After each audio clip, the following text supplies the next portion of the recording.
10-litre one on the top. I've got my hammock. Hello. It even sounds like a Land Rover. Personal locator beacon. No drugs here. Bollocks. Oh dear. Oh, nailed.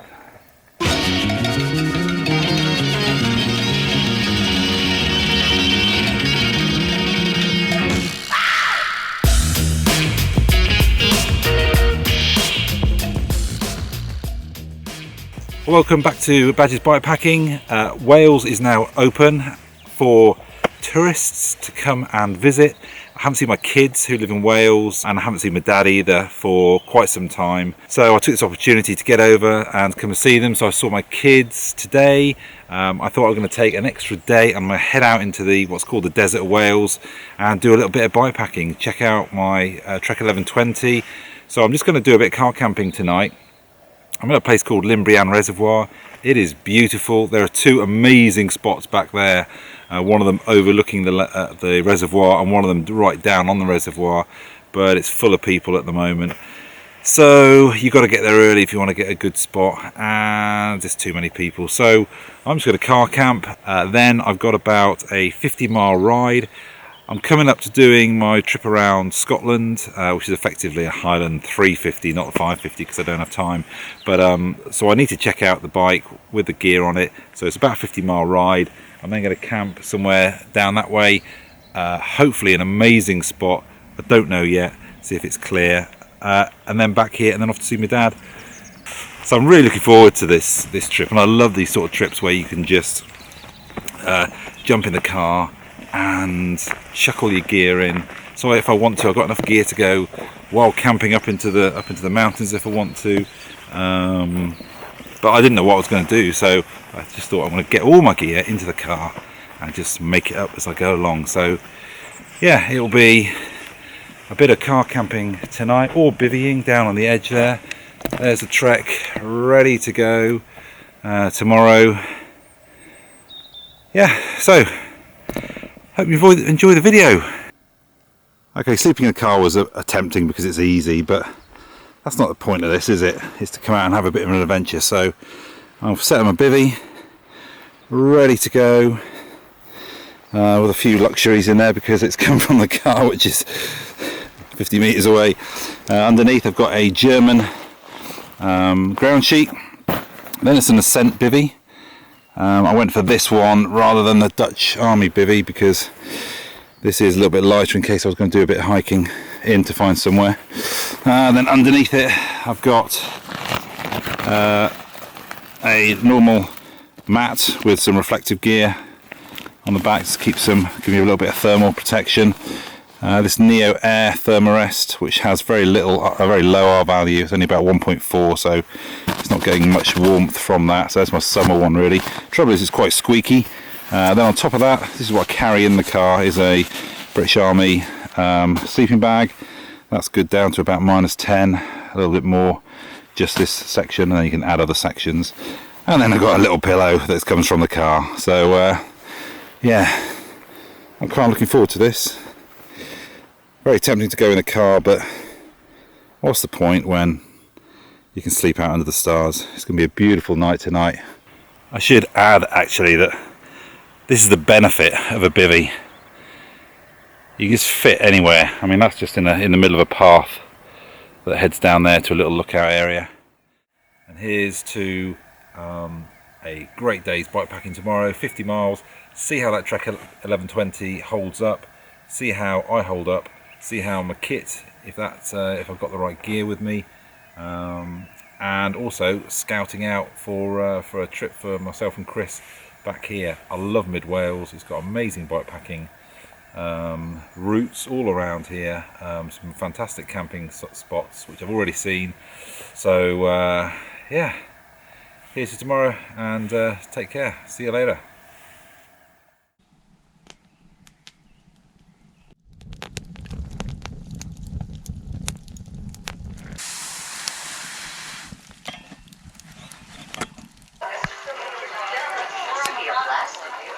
when we think of our family and the good times, it's like... And that bivvy spot I think is going to be amazing. My only worry is drinking too much of this before I go and head over to the cliff edge and find my bivvy. I'm sure I'll be fine. It was getting a little frosty, so I thought, why not just bring my sleep system next to the fire.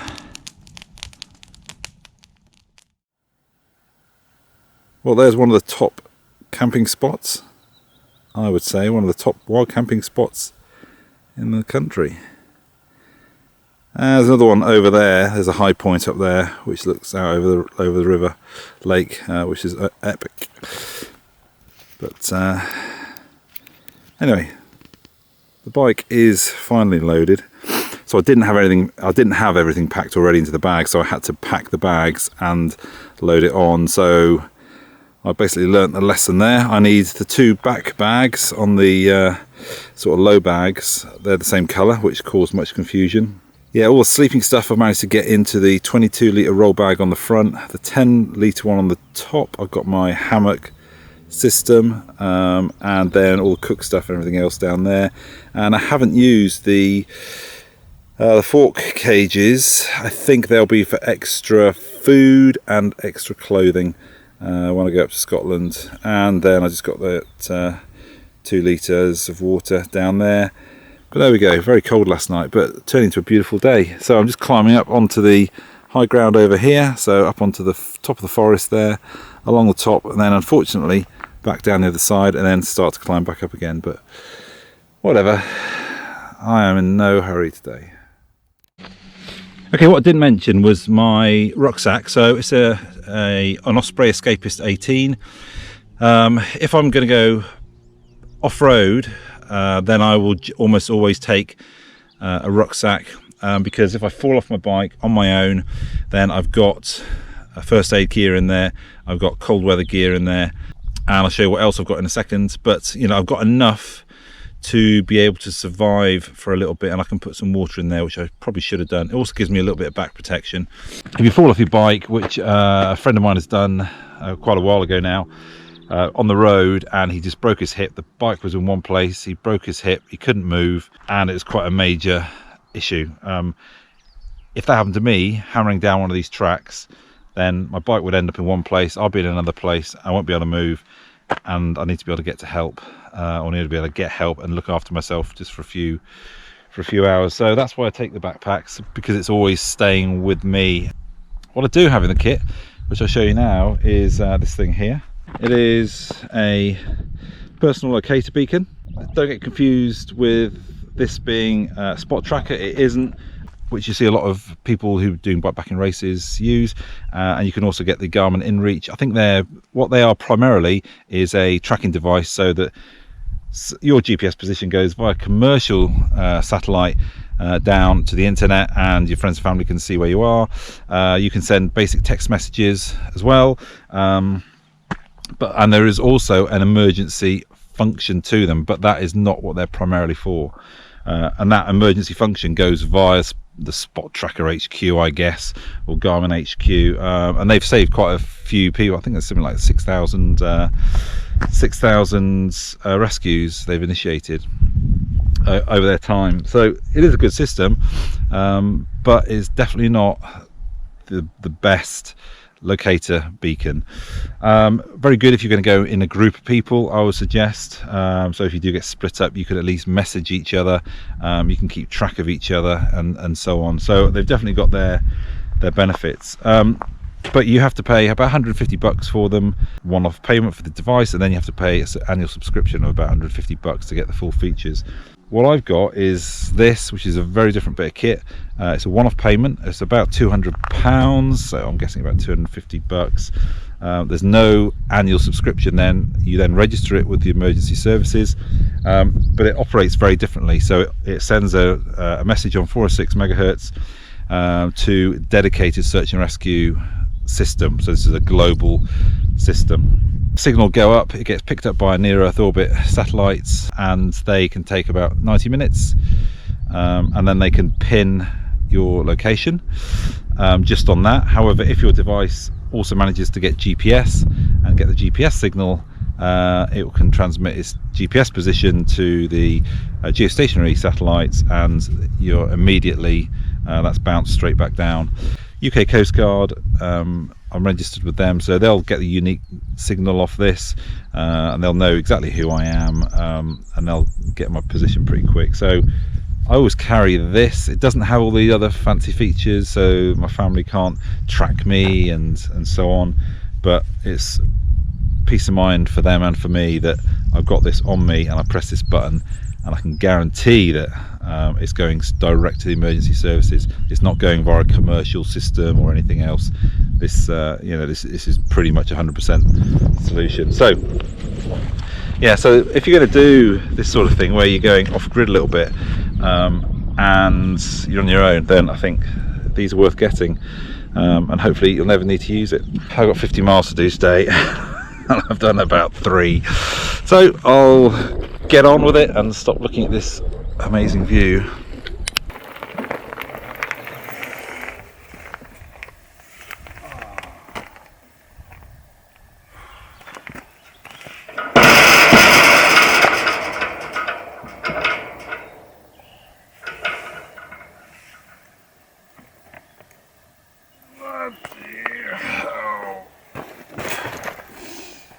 Oh, nailed.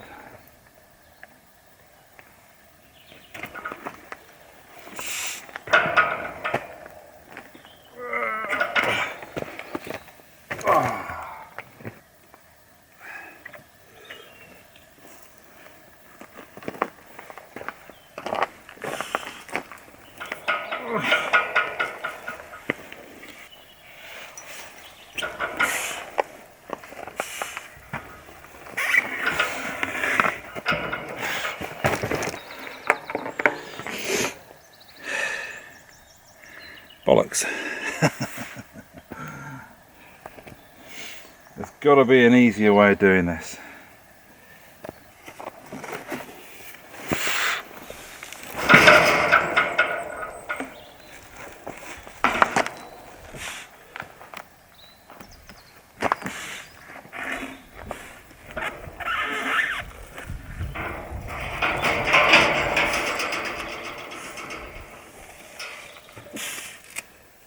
Flipping heck.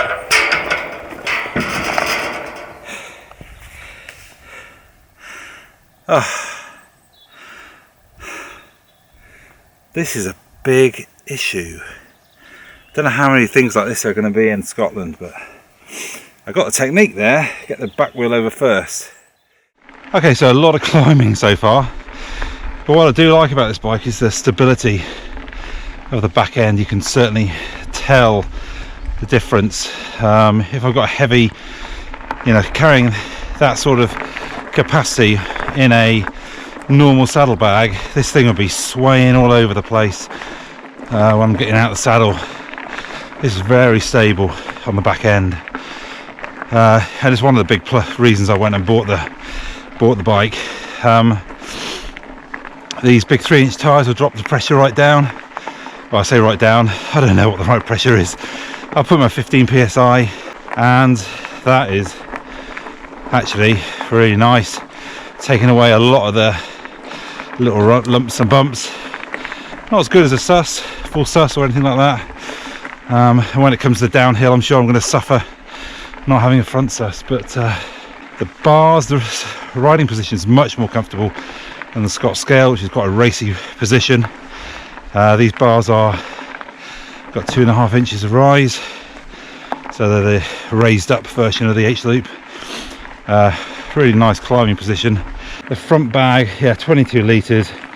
It's got a load limit of 7 kilograms, which I'm nowhere near, but I can feel the weight on there, the bulk on there. Not much you can do about that. But what it is very good for is, because it's got the rack there, it's not banging and rubbing onto my cables and onto my head tube, which really is something that grips my shit. This is exactly what the bike's designed for. Low carrying, off-road. So I'm carrying here, this is my winter sleeping bag. You know, I could do cold weather stuff. So it's -7 last night, but I'm quite comfortable. I can do -7 with all this gear off-road. If I put all this onto my gravel bike, it'd be a very different ball game riding. I'd probably be quicker.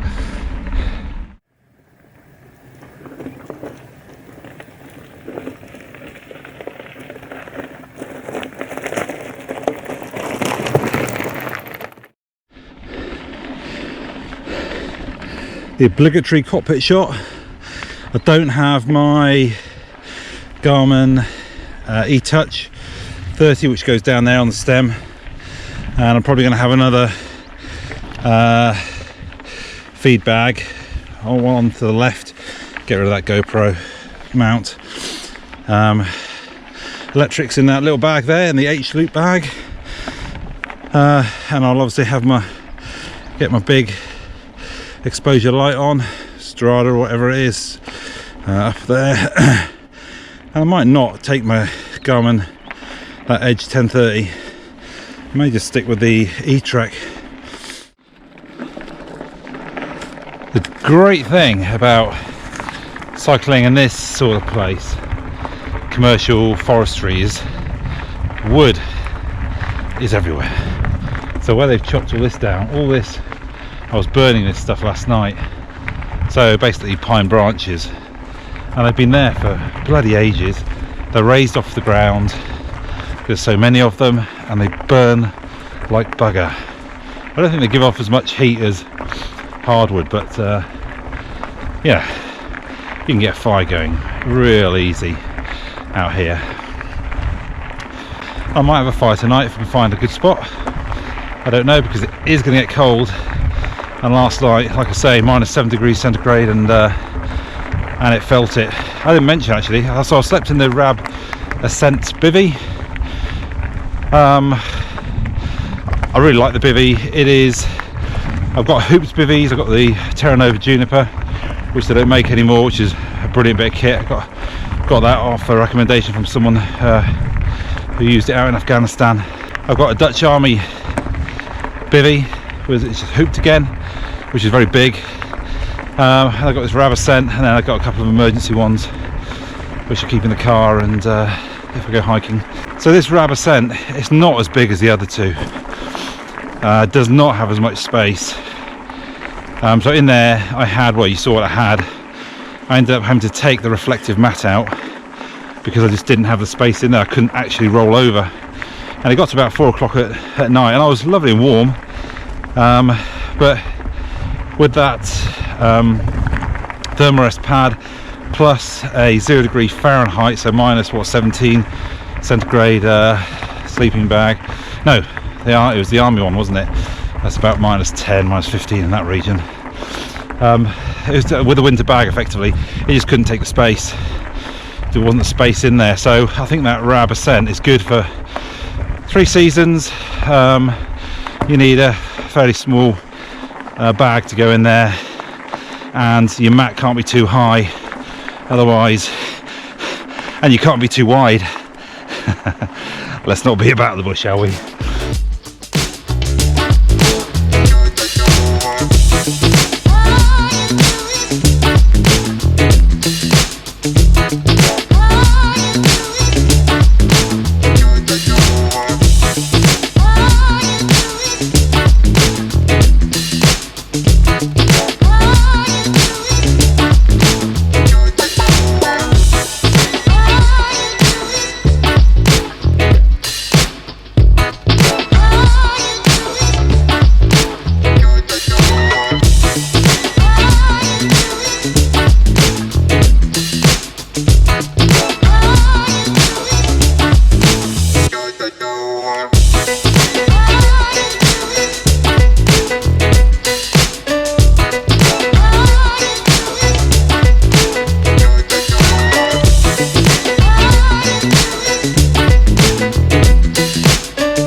The up the nose shot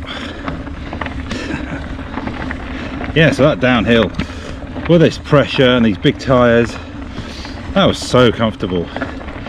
Now on a gravel bike, even with 650Bs, that would have been a little bit less comfort, less stable I think as well. This felt just lovely and solid. That's the only bit of downhill I've done. Everything else has been uphill. No one else up here at all. I think you could be up here for 5-6 days, a week, 2 weeks, I don't know, without seeing anyone. Which is why it's important to have your backup plans ready in case you do wipe out and hurt yourself. So I need to put a little bit more thought into my rucksack. I think I'll put a basic tarp in there as well. I've got a small tarp and a cheapy bottle of water in one side, so at least I've got water. I've always got snacks in there. That's not important, the water is. Always carry my water filter in there as well. Good first aid. Well, I've got my basic first aid. I think I'll beef that up a little bit with something to deal with. Put a tourniquet or something in there. Not that a tourniquet is necessarily a good thing, but if the shit hits the fan, and some big bandages. Be positive, be positive. Nothing's going to happen. I'll be fine. What is that?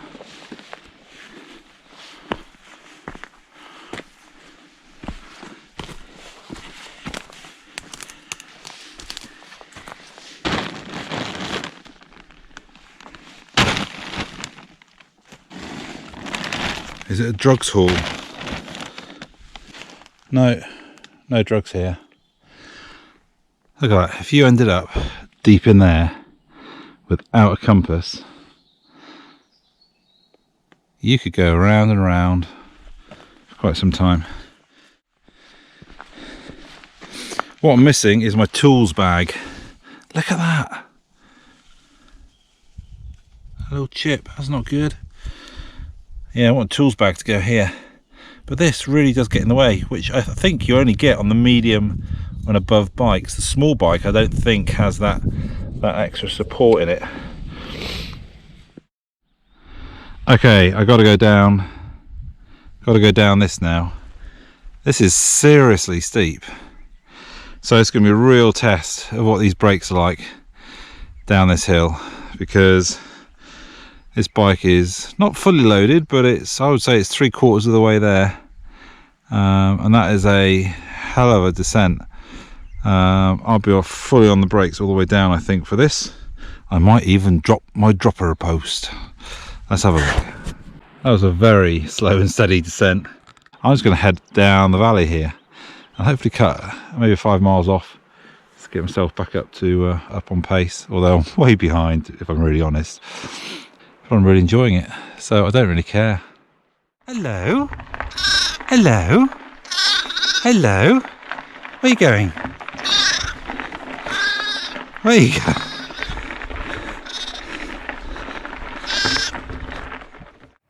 Gravel bikes are kind of like rally cars, aren't they? They race through gravel and stuff like that quite nicely. This thing's more like a Land Rover. It's not fast, but it carries a fair amount of gear and it goes over pretty much anything that you put in its way. And then maybe a fat bike would be a Humvee, I don't know. But it's certainly doing this, you know, even the really down there was over the water, really rocky climb. But it just managed it without any problem. And these tyres make such a difference to comfort. Now, you know, that track there would have been really unpleasant on a gravel bike. Anyway, I've got lots more of it to go. And I'm not particularly familiar with this bit here. I need to have some lunch in a minute as well. So I might stop and have a little break in a sec, find somewhere nice.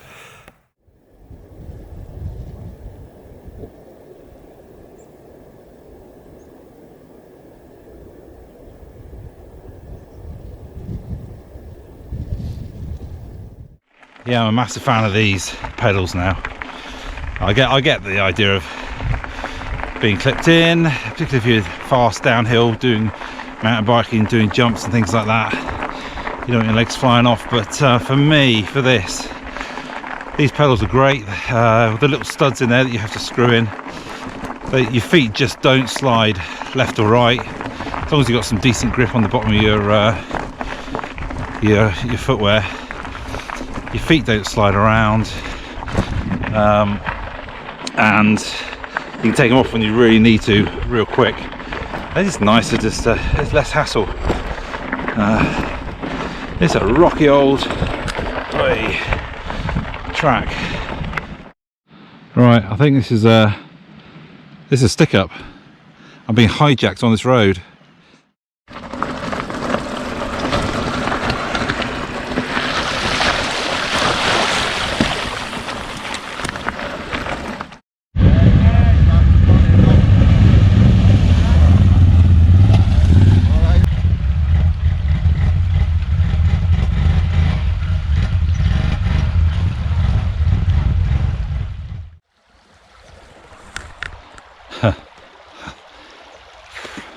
Looks like I'm going to get wet.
Well, at least I got it. But no, I haven't stayed in this one. It's quite a little spot, but it's a spooky looking place. Not sure I'd fancy pitching up at this in the pitch black. Oh. Yeah, you can't do this on a gravel bike. Even with 650Bs, I think you would really struggle with a loaded up bike on 650Bs. Nah. These 29s are just rolling over stuff. Noticeably better than my 27.5 wheels on my Scott, which I didn't really think I would ever notice, but it's quite obvious. Like, there's stuff I'm going over now that I would not sure I would have tried on the other one. I don't know. I'm getting quite knackered now.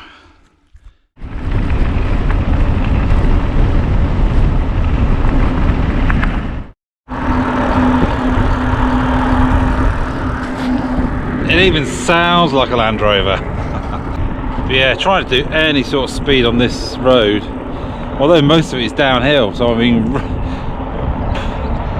quite lucky, but it is not fast. It's just hard work. You think of a Land Rover, you think of all the positives and all the negatives. That's pretty much what this is. So the stuff that it was doing earlier was brilliant.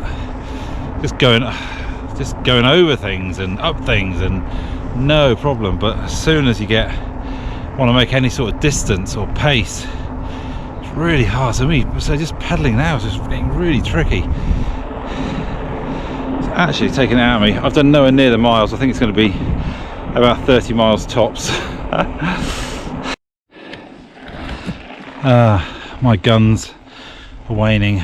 My guns used to be 30mm Gatling guns, but now they're a bit more, what's the word, Napoleonic. A lot of noise, not much bang. But it's a good climbing bike on the road. Very comfortable riding position. Hand position's really nice. So road climbing, great. Off-road climbing, great. Anyway, I will save my final thoughts on the Trek 1120 to the end.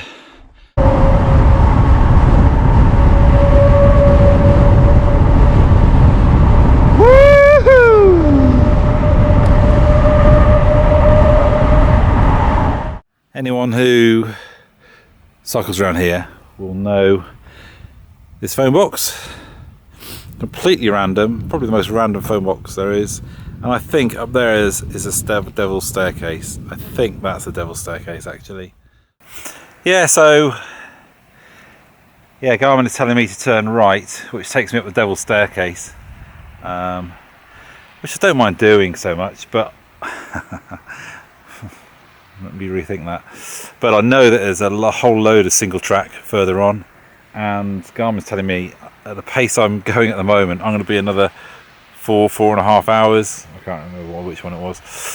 4 hours something. And it's 3:30 at the moment already. So I know there's a lot of single track in there as well, and there's some dodgy bits that I've never done before that I'm guessing, but they're single track. So that's what that bit back there was, that really gnarly bit. So I think I'm going to have to kiss off the devil's staircase. I can see the car still going up. Yeah, I'm going to have to kiss that off. Oh well. What a shame. What a shame. Now that is a place that is really good. And right there in the middle is a little fire pit.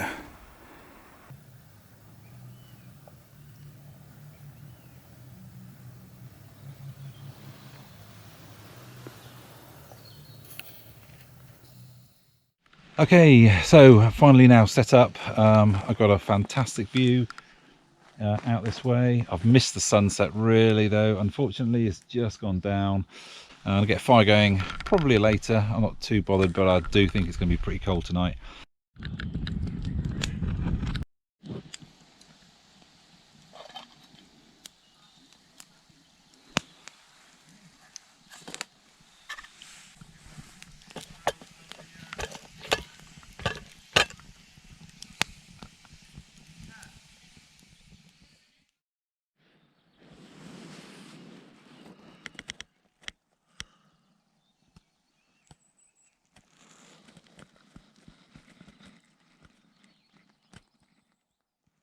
Right, finished the ride at last, and I've had a few days off to clean the bike up, sort my gear out, and then have a think about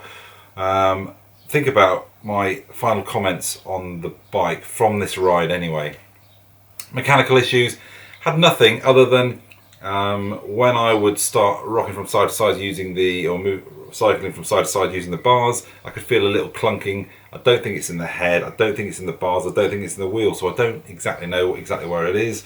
But other than that, no mechanical issues at all. Went really well. Handling, unloaded. Why would you ride this bike unloaded? I'll be honest, I wouldn't ride this bike unloaded. I would take the Scott scale out, or I'll take another normal mounted bike really. It's okay, but it's not the right tool for the job. Loaded up. If I'm descending, what is really good is my confidence riding this bike. It feels really stable, and I think a lot of that is down to the hand position on those bars are really good.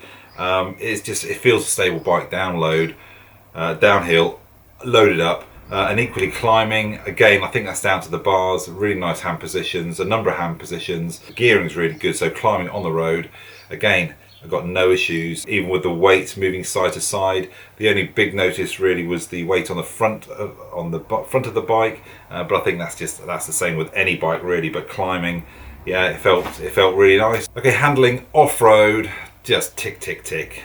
It was brilliant, really. I had loads of confidence in it. I completely didn't recognise the weight, the amount of weight that I had back on my back end. You can take up to 12 kilograms. I was certainly nowhere near that. I was more like about 7 kilograms, but I didn't even notice that weight, and so even going from side to side, really couldn't feel that weight there. I made sure I put as much weight as I could in the centre triangle, which probably helped. Up front, I think it's the same, like with any roll bag, you put a roll bag on the front, and moving the bars around on tricky terrain can be a little bit harder, but it's the bike overall certainly a lot better than my Scott scale with that amount of weight on. So yeah, loaded up, handling characteristics brilliant, loved it off-road. The terrain that I was going over, a lot of it was, there was some road in there was a lot of forest track, some of it quite knobbly.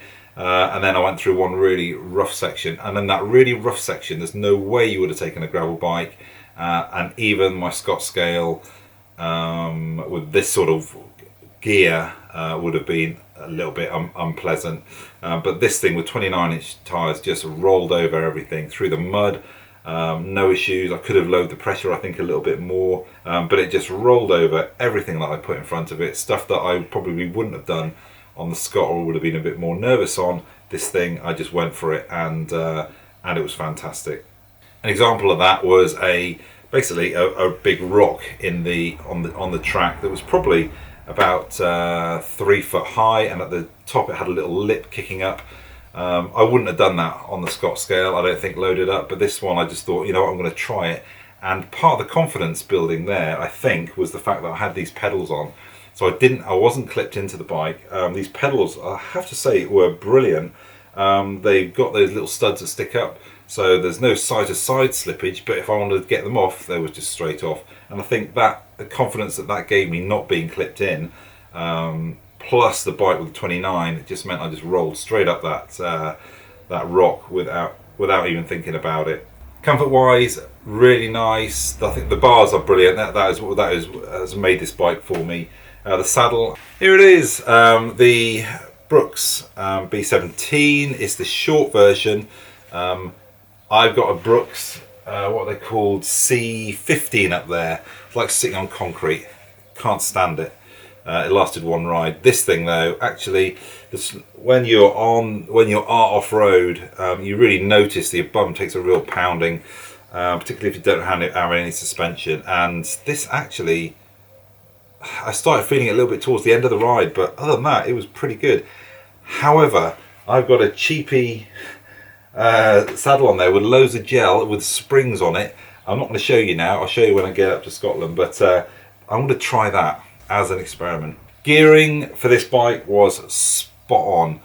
When I was climbing, even the really rough stuff, the gearing was exactly right. I didn't need to go any lower. And on the hill climbs, I would say that I'm about 70% loaded up here. With that amount of weight, no problem with the hills I was going up. And I was going up some 20%ers. If there was a 30%, I'd probably have to get off and walk maybe, but I think the gearing was spot on, the low gearing. The high gearing, I think I'm just used to a gravel bike because I was up at 120 RPM down some of those hills, just couldn't keep up. It is not for fast downhill road. You just got to hold on and just freewheel down. Okay, performance wise, if I think of my gravel bike, I think of a rally car. It's really fast and great fun on some loose, gravelly, hard packed but gravelly sort of tracks and trails and things like that. I think of a mountain bike a bit like a Jeep Wrangler with a Super-Top engine, and it's got the suspension on there. It can do all these things, but as soon as and it's good fun, but as soon as you load that thing up, and it's okay on the road, as soon as you load it up though, off-road, it will really start to struggle and you lose all that performance and you can't carry much gear. This bike, the Trek 1120, is like a Land Rover. It will get you from A to B with a load of gear. It's not gonna be fast. It might be a bit of fun doing it, going up over some rough stuff, but that's how I see this bike really, as a Land Rover. So that's off-road. It's like a Land Rover. It does the job that you set it out to do. But equally on road, it's like a Land Rover. It is noisy, slow, and bouncy. Yeah, and there's no way around that. And so there is definitely a place for this bike. If there was more than 20% road, this is not the bike that I would be taking. So on the road, yeah, it's a Land Rover as well, I'm afraid. Oh, and like a Land Rover, it handles eventually. The steering wise, it's certainly no gravel bike with the pressure that you've got in there. So you just got to accept that, don't you? How about a hiker bike though? If you've got to carry this thing, it's a no. I wouldn't even think about. If you're going to do something like the Bare Bones 200, which is a bike race in the UK in Wales, which I was tempted to do once, but I recognise now that I'm not in any fit state to do that. But if you're going to do that sort of ride, then you don't want to be taking this bike. There's no way I'm hiker biking this thing. I will push it up a hill and I'll push it up single track, but there's no way that I'm lifting it over stiles and all that sort of thing all the time, loaded up. I did it with Chris unloaded, and that was a bit emotional. Loaded up. I tried one gate on this trip that I went on, and I was there for about 15 minutes trying to work out how I'm going to get this thing over without unloading it. And I've worked out a little technique, but yeah, hiker bike, not my choice. Okay, the bags, awesome. Absolutely love them. Really easy to load them up, to stuff stuff on and take it off. So maybe the hiker bike thing is something that you to get over styles, you just unload it, but I didn't want to try that. But yeah, loading it up, it's really simple. I love that system.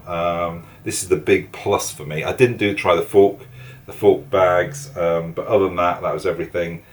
Yeah, it's a really nice system using bags. One thing I would say is that on the roll bag on the front, because it's a 22 litre, it's quite a long bag. What I might take is a little bit of a wooden dowling that I'll put in there just to give it some rigidity. But other than that, everything remains solid and firm, and I didn't worry about it. And every time I looked back, my bags were still there. However, on the two side bags, on each side, there are effectively two Velcro and 5 clips. And so out both sides, that's 10 clips, and actually 3 out of those 10 clips had come undone. Now I need to check at that and make sure that I had tightened them up enough. But I think what I'm going to do is, as a backup, I'm going to have a piece of cord or something strapped on, because the last thing I need is to lose these bags. In terms of the amount of gear you can carry on this thing, I may have said it in a previous video, but with a rucksack, with that 18 litre rucksack, which I think is a must for me, certainly doing off-road on my own, that 18 litre rucksack, total I can carry 90 litres of gear. That's a lot of gear, I think. I don't need to carry that. I need about 70 litres and I'm going to be fine. With a gravel bike, you're looking at 65 to 70 litres of gear with the rucksack. On road, off road, I wouldn't fancy doing the stuff that I was doing this time. With the rucksack, I'd just be trying to limit that to 55 litres max. So I couldn't have carried the gear that I wanted to carry on that gravel bike off road and done it. I had any fun at all, I don't think. So in summary, this bike is a Land Rover. It is not for every occasion. It is for loaded, touring, off-road. And if any of those 3 don't apply, then I don't think this bike is necessarily the right bike to use. It's not for racing. If I was going to race something like the Bare Bones 200, I would take a traditional mountain bike and keep the weight right down so that you can hike a bike the thing quite easily. If you're going to do more than 20% road, I wouldn't take this bike. I would look at the options of something else. This bike would be something that I would cycle across Iceland on, or I would slow time do the Tour Divide. I wouldn't race the Tour Divide on it, but slow time do the Tour Divide to be able to tour and enjoy it. But it's definitely got its limits. For me, the bag system makes this bike. It means that I can carry all that gear off-road and go and enjoy the great outdoors. So there you go. So that's what I think of the bike. I'm now going to start packing. I'm off to Scotland on Sunday. The ride I'm going to do is, I've shortened it right down because I don't want to do the full. I've only got 6 days and I can't afford to go over. And I've recognised from this last ride that actually, what have I learned? That I might want to plan on 50 days, but you can never tell. It's anywhere between 25 miles a day and 50 miles.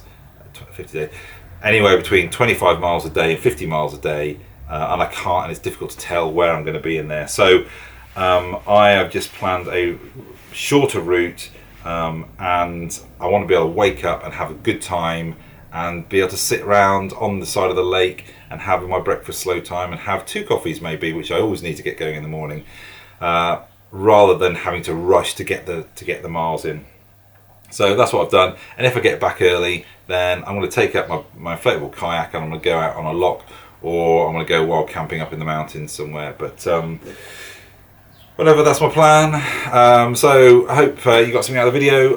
By all means, I'll make another video on the Scotland trip, and I'll obviously record all of that, and good or bad. Anyway, take care. Bye.